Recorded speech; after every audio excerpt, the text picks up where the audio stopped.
चले जी, एक और entry.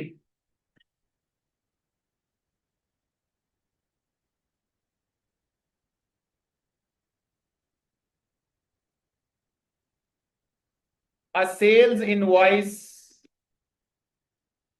of 158 related to a credit customer was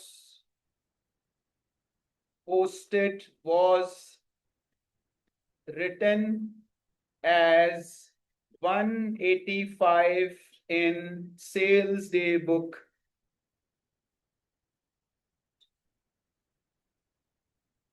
day book में चीजें लिखते हैं ना, तो इनवॉइसेस लिखते हैं, क्रेडिट नोट लिखते हैं। तो एक इनवॉइस आई, एक कस्टमर को आपने उधार पे गुड्स बेचे 158 के।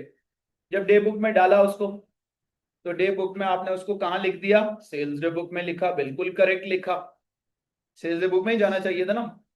क्या लिखा? 185 लिखा।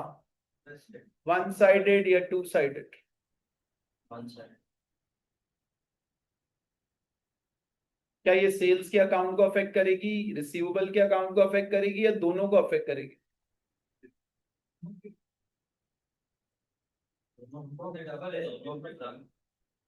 दोनों को। आपको सिस्टम पता है, बुक में एक दफा जो लिखा जाए उसका एक अफेक्ट पर्सनल लेजर में जाता है रिसीवेबल में, दूसरा नॉमिनल लेजर में जाता है सेल्स में। तो इसका मतलब है अगर बुक में ही गलत लिखा तो दोनों साइडेड अफेक्ट आएंगे। लेकिन अगर बुक से पोस्टिंग करते हुए गलती की तो शायद वन साइडेड हो सकता है। सही है, वो अगली करवाऊंगा मैं आपको। अभी ये क्या है? Two sided. बुक में गलती हुई है ना, बुक में गलती है। बुक में गलती तो इसका मतलब है रिसीवेबल का लेजर भी अफेक्ट हुआ और सेल्स का लेजर भी अफेक्ट हुआ, दोनों अफेक्ट हुए, तो टू साइडेड हो गए। बनाए entry. Under state, over state. अच्छा, इसका सिंपल में आसान अल्फाज में कहूं, credit sales is over stated. तो क्रेडिट सेल्स अगर ओवर स्टेटेड है तो आप सेल्स की एंट्री पास करेंगे, क्या कर देंगे? डिफरेंस निकालें। डिफरेंस कितना आ रहा है? 27। ट्रांसपोजिशन एरर है, डिविजिबल बाय 9। ओवर स्टेटेड है, ओवर स्टेटेड में एंट्री उल्टी कर देते हैं।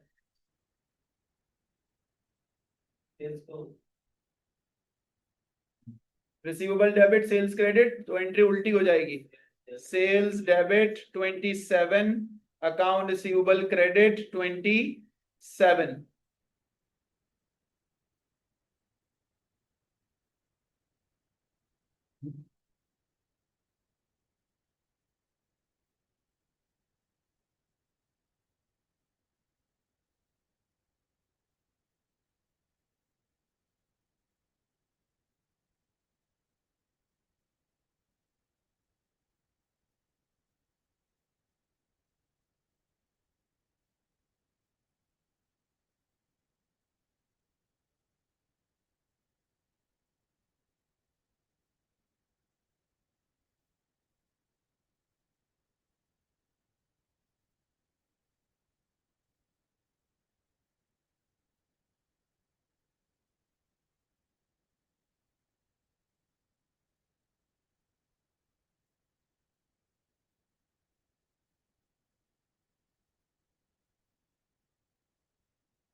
हाँ जी, आगे बढ़े, बोलें।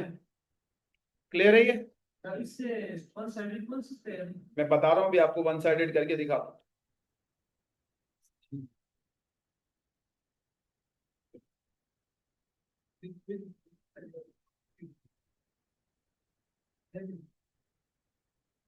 अब वन साइडेड देखें, इसी का वन साइडेड इफेक्ट देखें।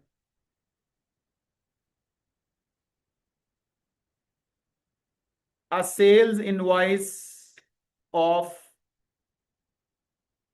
158 was correctly recorded in day book, but posted to receivable account as 185,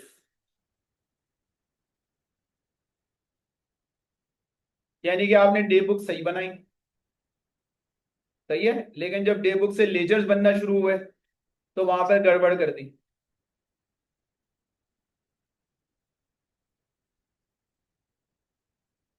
आप कौन से लेजर्स में गड़बड़ की, पर्सनल लेजर्स में या नॉमिनल लेजर्स में? पर्सनल लेजर में, यानी कि रिसीवेबल के अकाउंट में गड़बड़ की, सिर्फ रिसीवेबल के अकाउंट में गड़बड़ हुई है।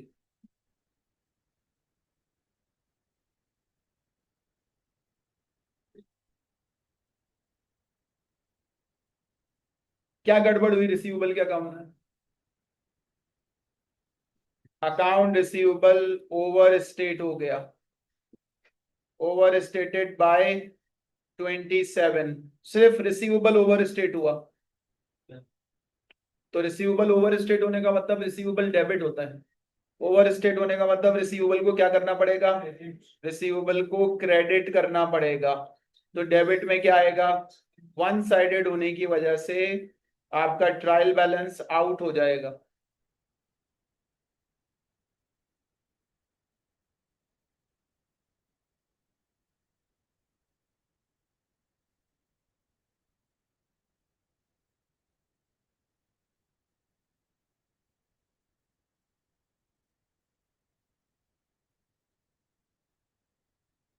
चलें, impact on profit.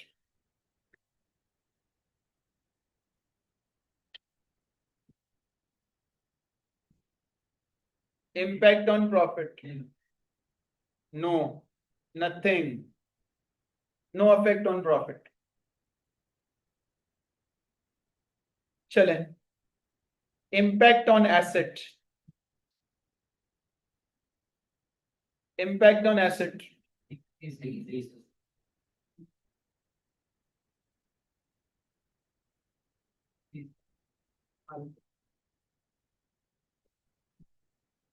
Decrease by 27, क्योंकि एसेट डेबिट होता है तो इंक्रीज होता है और एसेट क्रेडिट होता है तो डिक्रीज होता है। तो आपने एसेट क्या किया है, क्रेडिट किया है, इसका मतलब है आपका एसेट क्या हो गया, डिक्रीज बाय 27।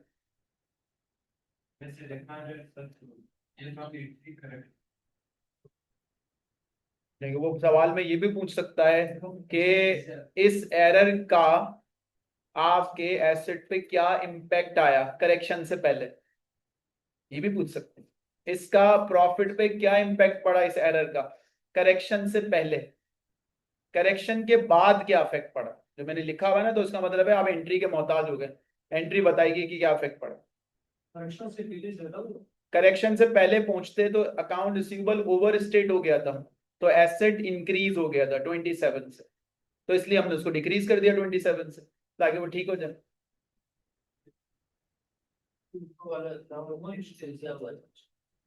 क्या ये क्या हुआ था, प्रॉफिट पे क्या फर्क पड़ेगा, सेल्स डेबिट साइड पे लिखी हुई है, एक्सपेंस ट्रीट करो उसको, एक्सपेंस ट्रीट करो, सेल्स डेबिट मतलब एक्सपेंस ट्रीट करो, एक्सपेंस बढ़ गया, प्रॉफिट क्या हो जाएगा, डिक्रीज हो जाएगा। सोचने की क्या जरूरत है, एंट्री बना लोगे तो सही, तो चीज सामने आ जाएगी। क्लियर है यहां तक मामला? अच्छा जी,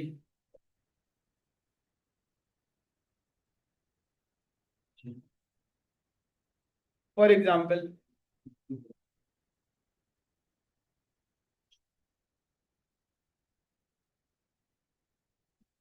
discount allowed balance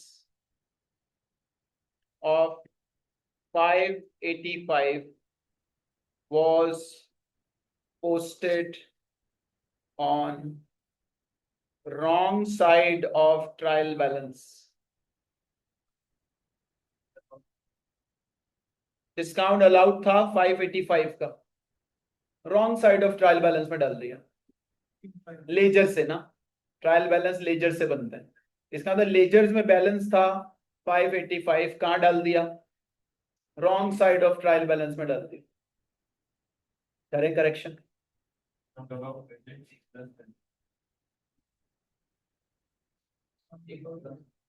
discount allowed expense होता है और एक्सपेंस डेबिट होता है, तो आपने उस डेबिट साइड पर डालने के बजाय उसको क्या कर दिया, क्रेडिट साइड पर डाल दिया। करेक्शन हमेशा डबल अमाउंट से होती है इसकी, डेबिट क्रेडिट क्रेडिट डेबिट।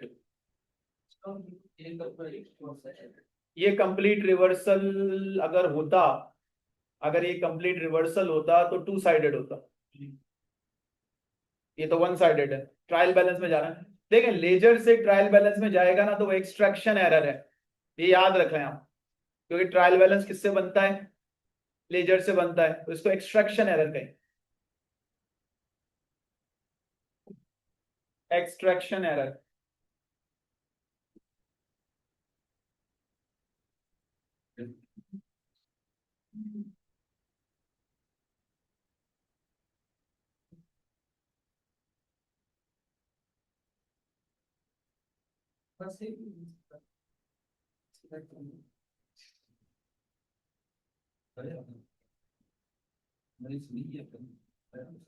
हाँ जी, तो डिस्काउंट अलाउड डेबिट होना चाहिए था, हमने क्या कर दिया, क्रेडिट कर दिया, तो डबल अमाउंट से डेबिट कर दो।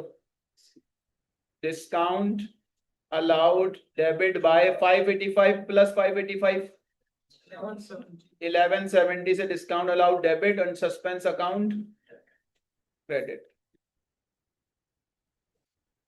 अकाउंट रिसीवेबल क्यों नहीं आया, क्योंकि लेजर्स बन चुके थे, अकाउंट रिसीवेबल में कोई मसला नहीं है, मसला कहां गया है, सिर्फ एक अकाउंट में गया। करेक्शन प्रॉफिट पे इम्पैक्ट, इम्पैक्ट ऑन प्रॉफिट, तो डेबिट साइड पर आया ना, डेबिट साइड पर आने का मतलब profit reduce by 1170।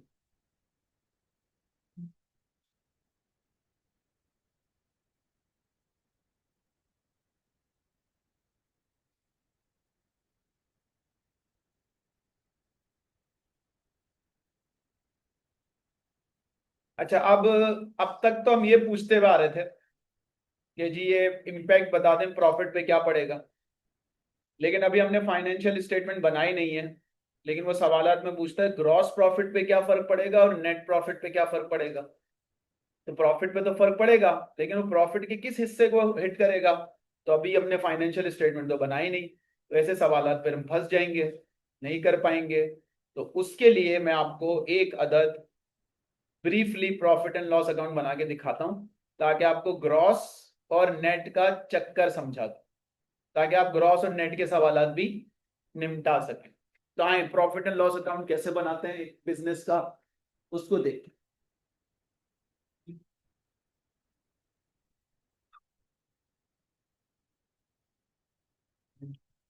Profit and loss account को आजकल क्या कहा जाता है, स्टेटमेंट ऑफ कॉम्प्रिहेंसिव इनकम। आप जो प्रॉफिट एंड लॉस अकाउंट पढ़ रहे हो ना, या जो पढ़ोगे, जो बनाना आप सीखोगे ना, जो भी इसका सीक्वेंस होगा, वो आजकल मॉडर्न दुनिया में क्रिटिसिज्म आया हुआ है इसके ऊपर, ये अप्रोप्रिएट नहीं, इट शुड बी चेंज। सही है, जो आजकल हम बनाते हैं ना, अब तक जो बन रहे हैं, जो भी बिजनेस बना रहे हैं कंपनी, उसमें क्रिटिसिज्म आ रहा है कि यार ये अप्रोप्रिएट नहीं है, इसको चेंज कर दो। और एज ए रिजल्ट उसके ऊपर एक मार्केट में नया स्टैंडर्ड आ गया है, जिसने कहा हाँ चेंज कर दो, लेकिन आप वो नहीं पढ़ोगे, आप वो पढ़ोगे जो अभी तक हम पढ़ रहे हैं, ठीक है। अच्छा, प्रॉफिट एंड लॉस अकाउंट भी कहते हैं इसको, profit and loss account, income statement भी कहते हैं। परफॉर्मेंस बताता है पोजीशन, क्या बताता है, परफॉर्मेंस या पोजीशन, परफॉर्मेंस, परफॉर्मेंस बताता है। ये स्टार्ट होता है सेल से, कहां से स्टार्ट होता है, सेल से या रेवेन्यू से। फॉर एग्जाम्पल आपका 2 लाख का रेवेन्यू है, यानी कि आपने जो गुड्स बेचे, जो आपने सर्विसेज सेल की, उससे आने वाला इनकम, ये इनकम है। सेल्स या रेवेन्यू क्या हो गई आपकी, इनकम हो गई।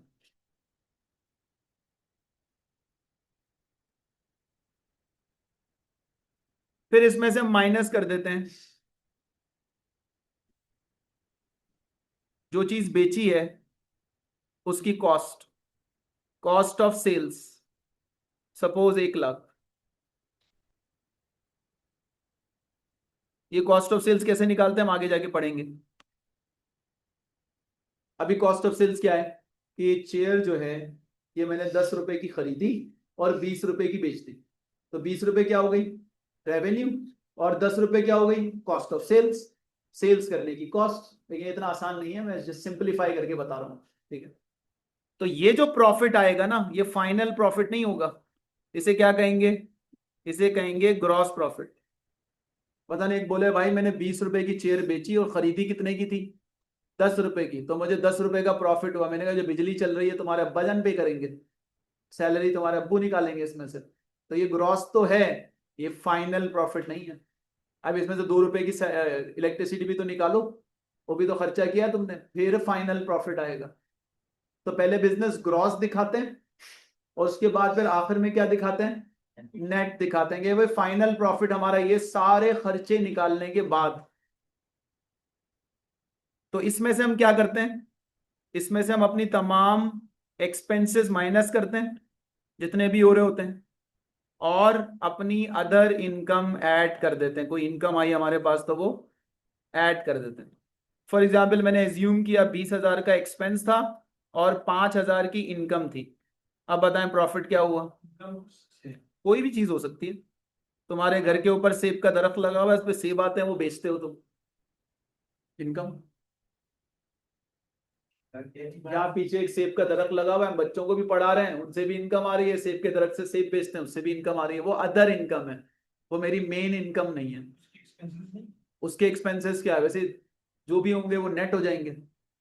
Discount received income, commission income, interest income, dividend income, sales के अलावा। सेल्स हमारी मेन इनकम है, जो हमारा मेन धंधा है, मेन काम है। उसके अलावा अगर कहीं से भी उल्टा सीधा आ जाए तो वो इनकम अदर इनकम का पार्ट बनती है। कितना आ रहा है 85,000। मेरा मकसद आपको प्रॉफिट एंड लॉस अकाउंट बनाना सिखाना नहीं है, मेरा मकसद आपको ये दो में फर्क बताना है।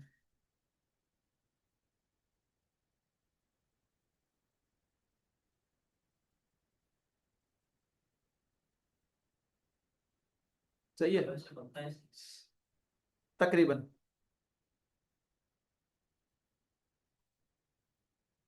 और डिटेल होती है इसके अंदर, लेकिन यही है, बनता है ऐसा ही। Always start from revenue. अच्छा, अब आपको कैसे पता लगेगा कि आपने करेक्शन की, तो इसके दो हिस्से हो गए ना, एक इसका ऊपर पोर्शन हो गया और एक इसका नीचे वाला पोर्शन हो। तो जो आपने एंट्री पास की है ये इसके ऊपर वाले पोर्शन को हिट करेगा या इसके नीचे वाले पोर्शन को हिट करेगा या दोनों को हिट करेगा।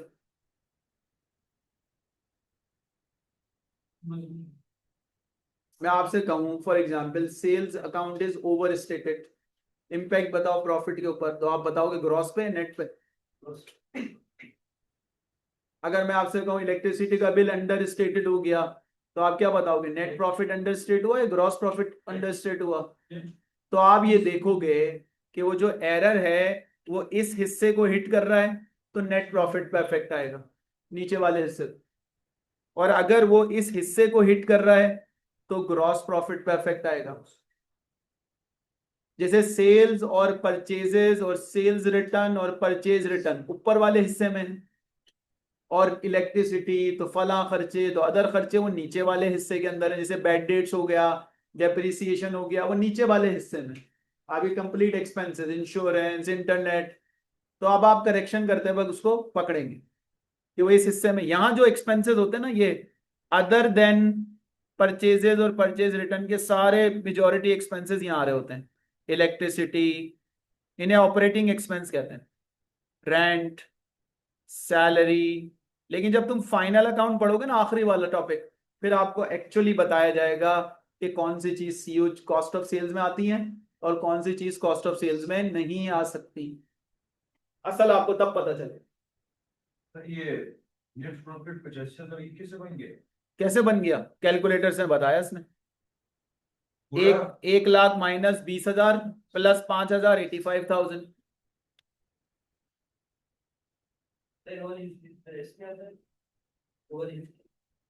एनुअल यूटिलिटी इलेक्ट्रिसिटी वगैरह सब एक्सपेंस में जाते हैं, रेंट सैलरी जो आप नाम लें। और परचेजेस वगैरह कहाँ जाते हैं? परचेजेस, परचेज रिटर्न, ये वाली जो चीजें हैं ना, ये जा रही होती हैं कॉस्ट ऑफ सेल्स के अंदर। तो अगर कहे परचेजेस की में गड़बड़ हुई है तो क्या अफेक्ट होगा? Gross profit. परचेज रिटर्न में गड़बड़ हुई है, ग्रॉस प्रॉफिट। रेंट में गड़बड़ हुई तो नेट प्रॉफिट। ड्राइंग में गड़बड़ हुई तो ड्राइंग तो आती नहीं इनकम स्टेटमेंट में। Drawing debit cash credit, drawing का ताल्लुक कैपिटल से। Drawing debit cash credit, cash भी एसेट वाला आइटम है और ड्राइंग कैपिटल आइटम है। No impact on profit, balance sheet item.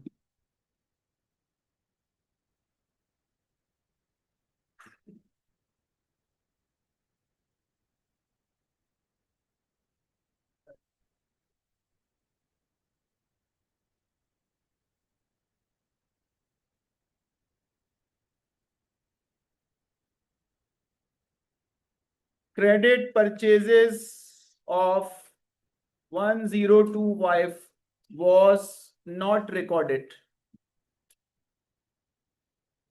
Correction करो और बताओ ग्रॉस प्रॉफिट पे या नेट प्रॉफिट पे कितना अफेक्ट पड़ेगा?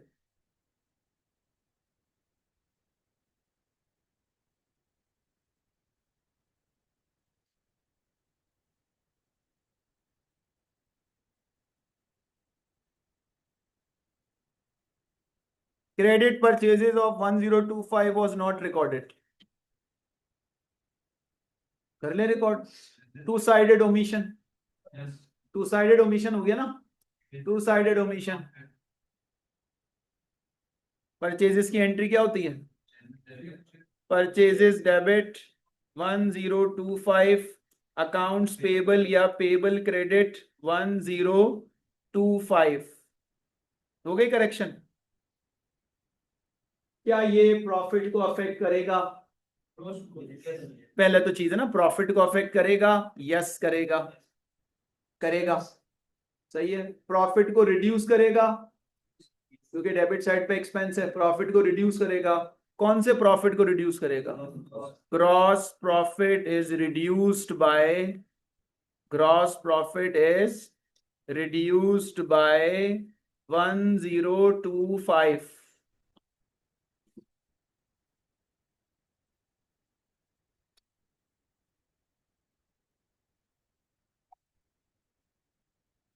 तो ये, अच्छा सवाल में सिर्फ ग्रॉस प्रॉफिट दिया हुआ हो तो यहां तक तो आंसर सही है। लेकिन अगर सवाल में नेट प्रॉफिट भी लिखा हुआ हो तो चार ऑप्शंस बने हैं। It will affect gross profit, it will reduce gross profit by 1025 and no impact on net profit.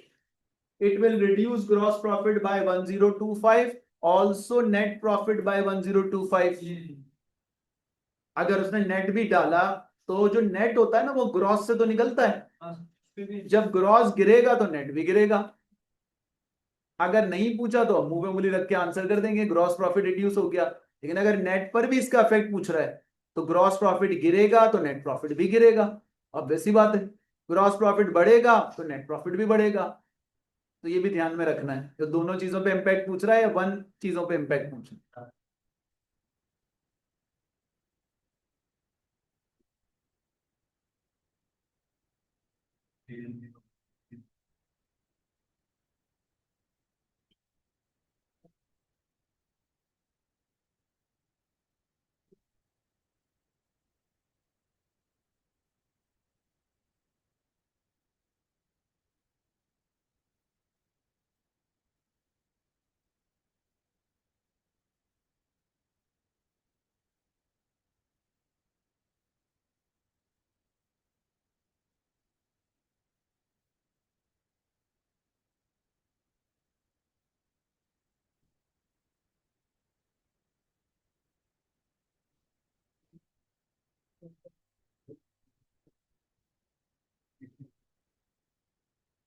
अभी हमारा एक स्टूडेंट है, यही का बलूचिस्तान का है, तो यहाँ मेरा स्टूडेंट नहीं था, ऑनलाइन में मेरा स्टूडेंट था।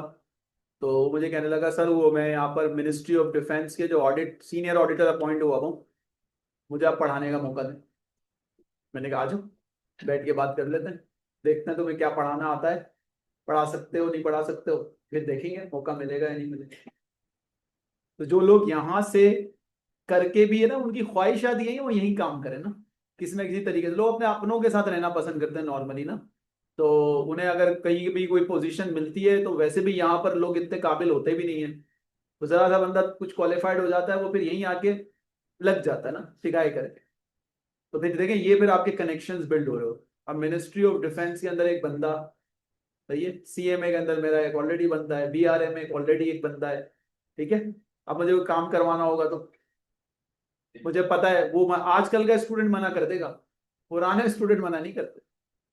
पुराने स्टूडेंट को भी कोई भी काम बोला वो सर हाजिर है, सर आप हुक्म तो करें, क्या करवाना है, हमारे बस में होगा तो करके देंगे, आपको टेंशन नहीं। आजकल के स्टूडेंट की हरकतें सही नहीं। तुम्हारा नाम मैंने कहा लिया उसमें, आजकल में आपने सब आजकल हम लोग भी कोई वजह होगी तभी तो बोल रहा हूँ। आजकल के जो बच्चे हैं वो माँ बाप के सगे नहीं है, तो टीचर के सगे कहां से हो गए। माँ बाप को लिफ्ट नहीं करा रहे। आजकल जो आने वाली जनरेशन है जेन जी और जेन अल्फा, ये इतनी खतरनाक है, ये माँ बाप को पता क्या कहती है। माँ बाप अगर कोई काउंटर आर्ग्यूमेंट करे ना, वो उनके ऊपर काउंटर आर्ग्यूमेंट करती है, कभी नहीं मानती बात। वो हर मामला चैट जीपीटी से पूछेगी, सर में दर्द हुआ क्या करूं, उसने कहा तेजाब पी लो, वो तेजाब पी जाएंगे। अम्मा अब्बा बोलेंगे बेटा ये जहर है, वो जाके पूछेंगे my mom is saying this is a जहर and she is drinking as well, बोले शी इज हिपोक्रेस्ट मुनाफिक। तो अम्मा आप मुनाफिक हैं। बच्चा बोले इसको पता कैसे चला मैं मुनाफिक हूँ, तो मुझे भी पता है मैं मुनाफिक हूँ। लेकिन वो सारा जो ना चैट जीपीटी कर करके बेड़ा गर्क कर दिया चैट जीपीटी का। और चैट जीपीटी और एआई सबसे पहले डिस्क्लेमर दे रहा होता है कि हमारी बातों को आप 100% ऑथेंटिक ना समझें, हम प्रीवियस नॉलेज के ऊपर आपको, जब तक वो जेनेटिक या जनरेटिक एआई होता है आजकल एक टर्म आ रही है, वो ना बन जाए कि वो खुद से डिसीजन ले। अभी वो इतना मजबूत नहीं है, अभी तो पीछे वाले चीजों को आपको दे रहा होता है। जिस दिन वो जेनेटिक या जो भी एआई बन गया ना, तो फिर वो आपको डिसीजन ले। मैं बोलूंगा भाई मुझे एक टिकट बुक करवा दो कराची से लंदन की सस्ती सी, बोलेगा ठीक है डन, किस दिन की बताऊं, इस दिन की। वो डिसीजन लेके मुझे ओके करके बताएगा यू टिकट इज बुक्ड। वो ये नहीं बताएगा कि ये ऑप्शंस हैं। मैं बोला आपका टिकट बुक हो गया। मैंने कहा मैं हार्ट के सर्जन से अपॉइंटमेंट लेना चाहता हूँ and I am free on Saturday 3 to 5, book me appointment with good heart surgeon इन फला फला फला। वो कहे ओके डन। आपको बोलेगा जी आपकी बुकिंग करवा दी है मैंने, ये मत पूछना किससे करवाई। वो अपना दिमाग चला चला के खुद ही सर्वे करके लोगों के ओपिनियन लेके पूरा दिमाग चला के आपको बोलेगा लें जाएं टूर के ऊपर, ये आपका टूर बना दिया है, फला कंपनी से बुकिंग भी कर ली है और आपके क्रेडिट कार्ड से पेमेंट भी कर दी है, टाटा बाय बाय। इतना दुनिया आगे सोच रही है 20 साल के बाद। लोगों में काम नहीं होगा। वो बोले मैं आ रहा हूँ रास्ते के अंदर, वो खाना पका के रखना, बस मुझे आखिर में फाइनल टच देना है, 95% खाना तैयार होगा। आप आके सिर्फ हल्का फुल्का उसको टच मारेंगे और खाना तैयार होगा, आप भी खा लेंगे। वो टाइम नहीं है यार बॉस, टाइम नहीं है। कोई गोली है जो 2 दिन तक खा लो तो भूख ना लगे। बोले यस गोली मौजूद है, 2 दिन तक आपको भूख नहीं, रोजा रखना भी आसान हो जाएगा आपके लिए। दुनिया बहुत बदलने वाली है अगले कुछ सालों के अंदर ना, और ये दी एंड जो की तरफ जा रहे हैं। ये जो है ना, ये आप जो आप टूल है ना ये वाला है, ये इंडिकेट कर रहे हैं कि सून दुनिया खत्म होने वाली है। वो सून 100 साल के बाद आए या 400 साल के बाद आए या 500 साल के बाद आए, ये बहुत लंबी नहीं चलने वाली प्रिडिक्शन के हिसाब से। इसलिए हो सकता है कि आप लास्ट तीसरी चौथी नस्ल एंड की तरफ से जो बचें। आप बोले याद है मैं आखिरी नस्लों में था, लास्ट 5 में से था मैं, बिल्कुल शुरू वाला नहीं हूँ मैं, बिल्कुल आखिरी वाला हूँ। तो ये लग रहा है लोगों को जो जो सितारों की नॉलेज रखते हैं और जिस तरह से देखते हैं ना, वो भी यही कह रहे हैं कि बहुत ज्यादा टाइम नहीं है और अब मामला इतना हद तक पहुंच चुका है कि दुनिया बस दी एंड की तरफ जा रही है। ठीक है, अब आप सोचो आप चार्टर्ड अकाउंटेंट तो बन ही जाओगे, तो इतने में तो नहीं, 400 500 साल 200 साल में तो सही है। अच्छे देखें, हर चीज के अच्छाई और बुराई होती है, लेकिन बहुत ज्यादा अपने आप को डिपेंडेंट बनाना अच्छी बात नहीं। बहुत ज्यादा डिपेंडेंट बनाने का मतलब आप हर चीज आसानी आसानी आसानी आसानी, तो फिर उस आसानी के चक्कर में क्या होगा, आपकी हेल्थ खराब हो रही होगी, आपकी आंखें खराब हो रही होंगी, फिर आप उसको उसकी प्राइस पे करेंगे फ्यूचर के अंदर। तो हर चीज के लिए आसानी नहीं ढूंढनी चाहिए, जहां जरूरत हो वहां आसानी ढूंढनी चाहिए। ये जहां जरूरत नहीं है वहां पर आप आसानी पैदा ही ना करें ना अपने लिए। आप जैसे आपको फॉर एग्जाम्पल मैं कहूँ कि वो कॉर्नर पे जायका रेस्टोरेंट है, वहां से मेरे लिए एक रोल ला दो, आपने कहा सर रुकें, ऑर्डर कर दिया ऑनलाइन, आ जाएगा वो, लेकिन आप चले जाते तो चल लेते कुछ 200-300 कदम, तो आपकी हेल्थ अच्छी हो जाती, हवा लग जाती बाहर की, तो बेनिफिट होता। आपने कहा नहीं यार, या फिर आपने कहा नहीं मैं पैदल नहीं जाऊंगा, भी आपके लिए बेकार हो गया। 100 कदम तो आप पैदल चल सकते थे ना, लेकिन आप 100 कदम भी पैदल दुनिया चलने को तैयार नहीं है, और उसका इम्पैक्ट क्या है कि वो नुकसान है उसका। अर्ली एज के अंदर हार्ट अटैक्स हो रहे हैं, ब्लड प्रेशर, शुगर, सही है, क्योंकि खाने पे कंट्रोल करना बहुत मुश्किल काम है। डे बाय डे आपके जो इंग्रेडिएंट्स है वो नुकसानदेह आ रहे हैं, फ्रोजन आइटम आ रहे हैं, आर्टिफिशियल आइटम आ रहे हैं। ऑर्गेनिक फूड अब नायाब होने वाला है कुछ अरसे के अंदर। आपको ऑर्गेनिक चिकन नहीं मिलेगी, ऑर्गेनिक चिकन आपको डबल प्राइस के अंदर मिलेगी, ऑर्गेनिक अंडे आपको नहीं मिलेंगे, वो अंडे आपको महंगे मिलेंगे, ऑर्गेनिक आटा नहीं मिलेगा आपको, और कुछ अरसे के बाद आपको ऑर्गेनिक मीट भी नहीं मिलेगा। सारी चीजें इनऑर्गेनिक होगी, सारी चीजें। यानी कौम इतनी सुस्त हो गई है कि आलू काट कर फ्रेंच फ्राइज बनाने के बजाय वो ग्रोसरी से 2 किलो का फ्रेंच फ्राइज का फ्रोजन आइटम मेरे घर में आता है, नॉट टू स्पीक, वो हर महीने आता है, लाते हैं और वो फ्रिज में रखते हैं, जल्दी जैसे ही जरूरत पड़ी निकाला बनाया चले जी। तो वो कहते हैं फिर इसकी क्या जरूरत है, बना बनाया माइक्रोवेव में डालें, तैयार, रेडी टू कुक आइटम, वो खाए ना आप, वो क्यों नहीं खा रहे। लेकिन वो उसमें केमिकल्स डले हुए होते हैं, उसको प्रिजर्वेटिव्स लगाया जाता है कि वो खराब ना हो, तो वो आपकी हेल्थ के लिए नुकसानदेह। आपने कहा कोई बात, अभी तो मैं काम निकालता हूँ बाद में देख। तो इसमें इंसान अपनी अकल के हिसाब से तो इन चीजों पे थोड़ा सा हल्का आता है, खाए लेकिन बहुत ज्यादा नहीं, हल्का। 15 दिन में एक मैकडॉनल्ड का बर्गर खा ले, KFC का बर्गर खा ले, ये नहीं कि आप सुबह शाम बाजार से खा रहे हैं तो फिर आपका हेल्थ का सत्यानाश होगा, फिर मत कहना किसी ने बताया नहीं था। सही।